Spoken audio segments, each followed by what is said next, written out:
Понеділок, 5 лютого, ефір телеканалу АТР продовжує «Заман». В студії Софія Абляєва. Вітаю вас. Підконтрольний Кремлю Верховний суд Криму у ці хвилини має розпочати розгляд апеляцій на штрафи за одиночні пікети. Загалом на сьогодні запланований розгляд 10 клопотань. Торік, 14 жовтня, понад сотня кримських татар вийшли на одиночні пікети з гаслами «Кримські татари – не терористи».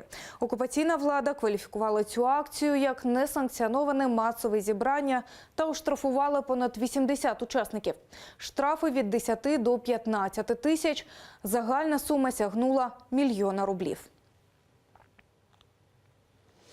Захист фігурантів так званої справи Віджія Кашка, Бекіра Дехерменджі, Асана Чапуха, Кізіма Аметова та Руслана Трубача в Криму координуватиме російський адвокат Ніколай Полозов. Для цього найближчим часом він поїде на окупований півострів. Про це в ефірі телеканалу АТР в програмі «Майбутнє Криму» повідомив лідер кримських татар Мустафа Джемілєв.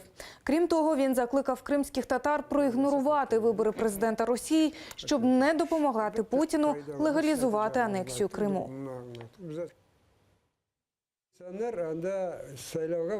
Наш народ не повинен нічого забути. Нехай ті люди, які візьмуть бюлетені, згадають Ервіна Ібрагімова, Решата Аметова, сотні обшуків. Якщо, незважаючи на це, вони готові взяти бюлетені, нехай поставлять собі питання, що я за людина? Я людина? У мене немає національної гідності і гордості?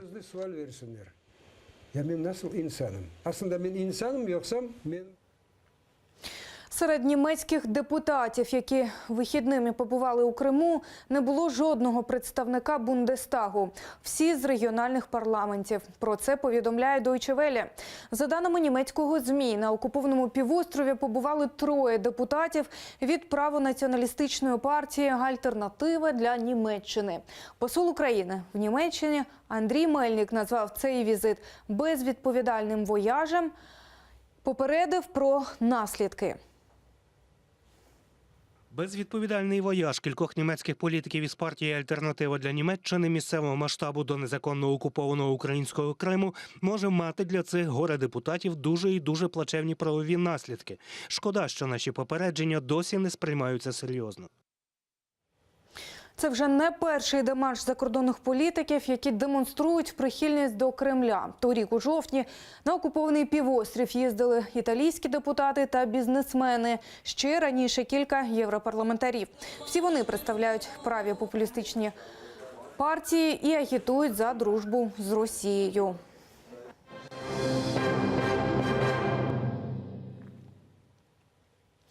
Енвер Акроша, якого окупанти звинувачують у поширенні екстремістських матеріалів 6-річної давнини, відсидів 10-денний арешт у Сімферопольському СІЗО. Напередодні на честь його звільнення у Джанкойській мечеті провели дуа – молебень. Братя, такбір! Аллаху Акбар! Такбір! Аллаху Акбар! Такбір! Аллаху Акбар! Понад півсотні кримських татар зустрічають Енвера Акроша біля СІЗО в Сімферополі. Він дякує за підтримку. Мы понимаем, что решение судов будет не в нашу пользу, но ни в коем случае это не должно опускать руки. Должно опускать руки, и мы не должны думать о том, что вот мы тратим время или имущество. Мы должны защищать себя и тех мусульман, которые сегодня находятся в угнетении, под притеснением. Самой целью для нас является сохранение нашего народа в единстве, основой которой является ислам. Друзі Енвера Акроша його незаконний арешт вважають залякуванням кримських татар. Навесить ярлык на крымских татар как террористы и так далее, да. Ну это все ложь, это все прекрасно знают и видят. Разом із співвітчизниками Енвер Акрош їде додому в Джанкой. Там же готується до його повернення дружина, діти та батьки.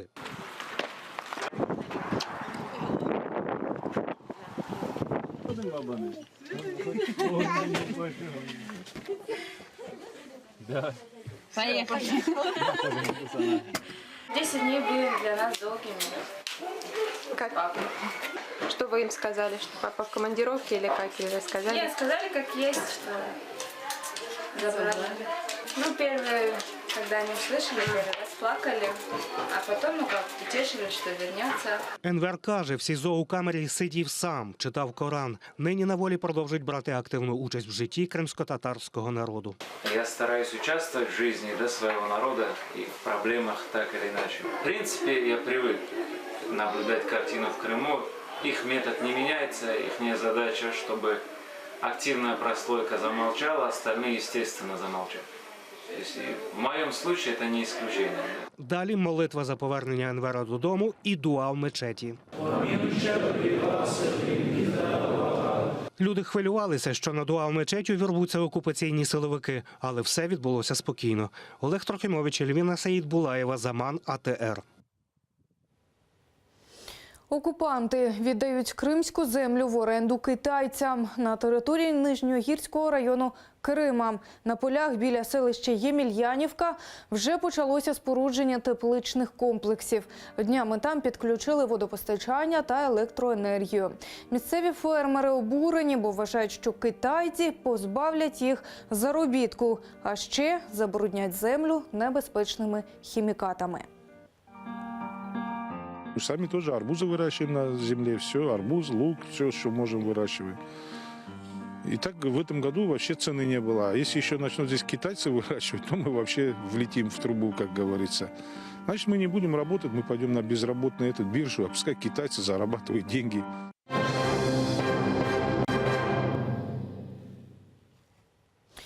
Джевеліни їдуть. Міністр оборони України Степан Полторак під час візиту до США заявив, що протитанкові ракетні комплекси прибудуть в країну вже найближчим часом.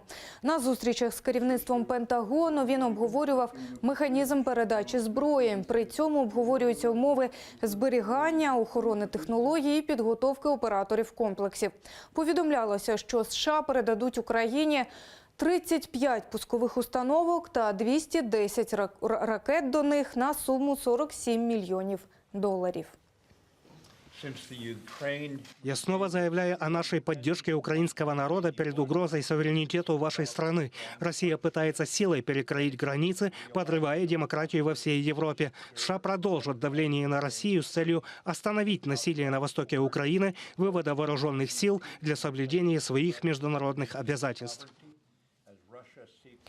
Помста повстанцям. Росія нанесла авіаційний удар по повстанцях у сирійській провінції Ідліб. Звітують, що в результаті нальоту було знищено близько півсотні вояків противника. Опозиціонери заявляють, один з ударів російські літаки нанесли по шпиталю і загинули невинні люди. Це сталося наступного дня після того, як повстанці збили російський штурмовик Су-25. Пілоту вдалося катапультуватися, однак він загинув під час перестрілювання із сирійськими повстанцями. Вони ж і продемонстрували тіло льотчика та документи офіцера російської армії. Повідомлялося, що пілот раніше служив в українському підрозділі у Сімферополі, а після анексії нібито перейшов на бік росіян.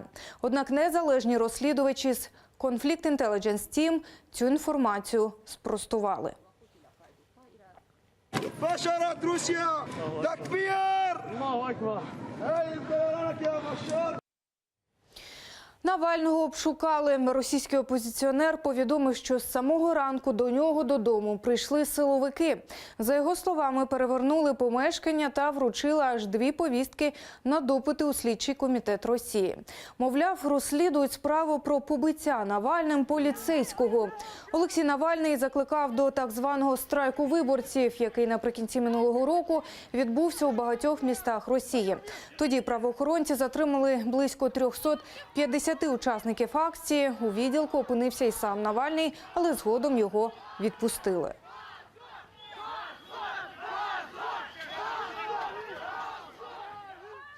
Дорогий гість. Хабаровськ готується до зустрічі президента і кандидата у президенти Росії Владимира Путіна. Готується креативно і з характерним російським замахом. Перед гостинами комунальники вирішили покосити траву під снігом. Президент планує побувати у Хабаровську всередині лютого і оглянути житло для тих, хто постраждав від повені у 2013 році.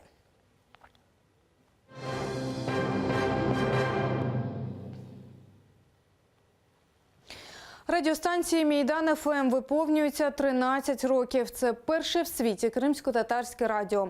Воно мовить кримсько-татарською, українською та російською. 3 роки тому через анексію Криму радіо було змушене переїхати до Києва. Про плани та здобутки радіо «Мейдан» докладніше далі.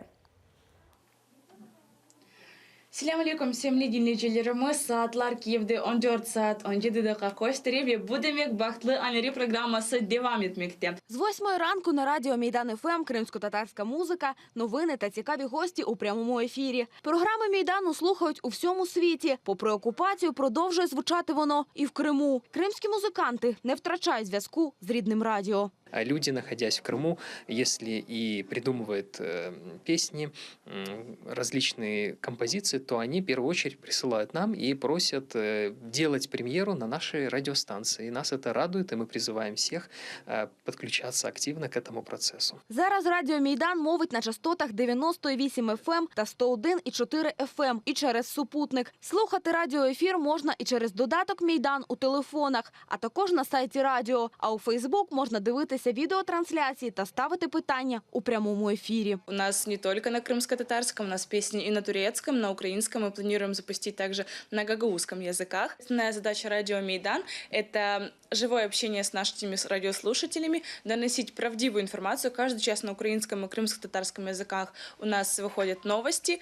И, опять-таки, стараемся регулярно обновлять наш плейлист и расширять контент. Радіо Мейдан було створено у 2005 році у Криму. Воно стало першим у світі кримсько-татарським радіо. Засновники Мейдан ФМ таким чином хотіли популяризувати кримсько-татарську мову та культуру, які після депортації 1994-го перебували у занепаді. Після окупації Криму радіо Мейдан не змогло отримати ліцензію і перереєструватися за російським законом через опозиційну окупантам редакційну політику. У 2015-му радіо переїхало в Київ. Зараз радіо Мейдан на ФМ-частотах на Крим мовить з Чонгарської телевежі. Щоправда, сигнал поширюється лише до частини Сімферополя. Мы планируем, что сейчас вот те вышки, которые будут строиться, вот в те вышки, которые будут строиться, мы хотим, чтобы все-таки взяли радиостанцию «Мейдан». Я надеюсь, что все-таки мы найдем эту возможность, и чтобы радиостанция покрывала весь Крым.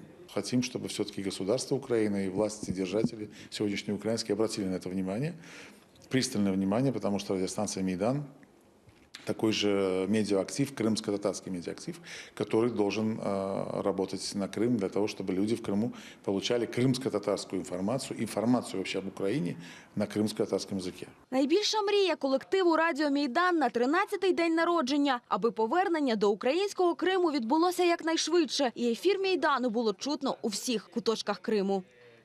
Вікторія Блязова, Ельдар Ісматов, Даніїл Карп, Заман, АТР.